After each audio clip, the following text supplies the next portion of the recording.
Hi, Melanie Martinsen with Fathom Realty here with the 5 biggest mistakes sellers make. The first one is pricing your home too high. Now, if you have a good realtor, you shouldn't be doing that. Your realtor should give you a CMA, which is a comparative market analysis, or it could be called just a market analysis or a home valuation. And I know these terms get confusing. What's a tax appraisal then? What's a lender appraisal? Well, my next blog will be explaining all of these terms. So if you would like to get that notification, go ahead and subscribe to this blog on melaniemartinsen.fathomrealty.com. But you should get a CMA from your realtor, and the importance of this is to price your home correctly. The CMA has homes just like yours in your area and what they've sold for most recently.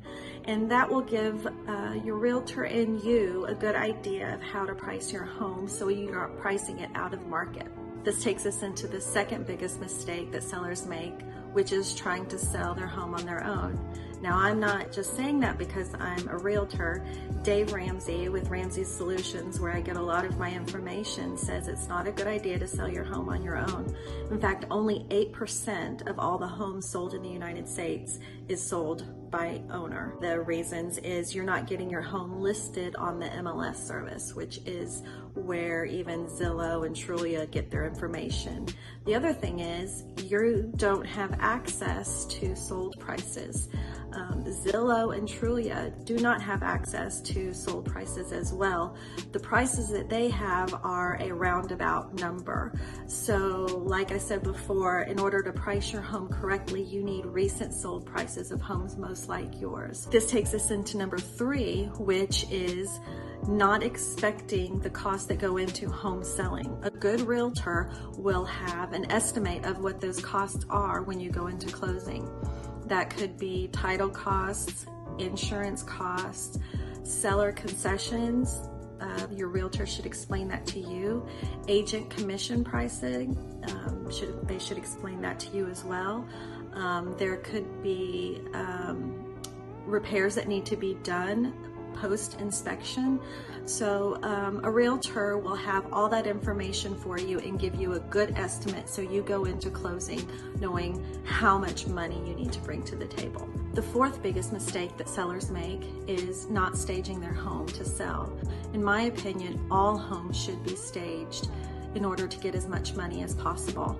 In fact, Dave Ramsey says that not only does staging help your home to sell faster, but can get anywhere between 1% and 5% more in a selling price. Staging your home can be as simple as decluttering and removing personal items, all the way to moving furniture around, moving pieces from one room to another, which I like to help out with that, give tips.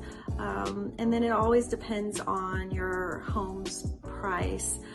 Very expensive homes, yes, it is worth it to go ahead and pay someone to come in and stage the home.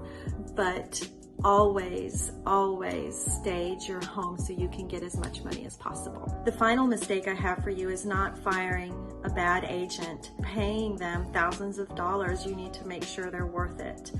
Your agent should be a wealth of information. Now, that does not mean they should know everything. There's so much involved in the home selling and home buying process. You can't know everything about the inspection process, the title process, the mortgage lending process. However, your agent should know a little bit about everything, and they should have great people that they can point you to answer your questions. That's one thing. The other thing is that what I always tell my clients is that I'm the squeaky wheel for you. I'm the one that should be picking up the phone and calling that person, making sure they're getting their job done. There's so many people involved in the process, and one person not doing their job can make a difference on closing day, on not having everything that's necessary or not being ready for closing day. So it's my job to make sure everybody is doing their job, talking to each other, communicating, getting their job done, so that when you go to closing, everything runs smoothly. So if you don't feel that your agent is doing enough, you can fire them. Now you say, well, I signed a contract. Yes, And what I would say, you can terminate that contract. The first thing I would do is in writing, email the broker and tell the broker the issues that you have and let them know that because of this, you want to let them go so that you can find somebody who'd work better with. So those are the 5 mistakes that sellers make. If you would like more information, feel free to check out my website. Again, it's melaniemartinsen.fathomrealty.com. Give me a call or an email, and I'd be happy to answer you. Thanks.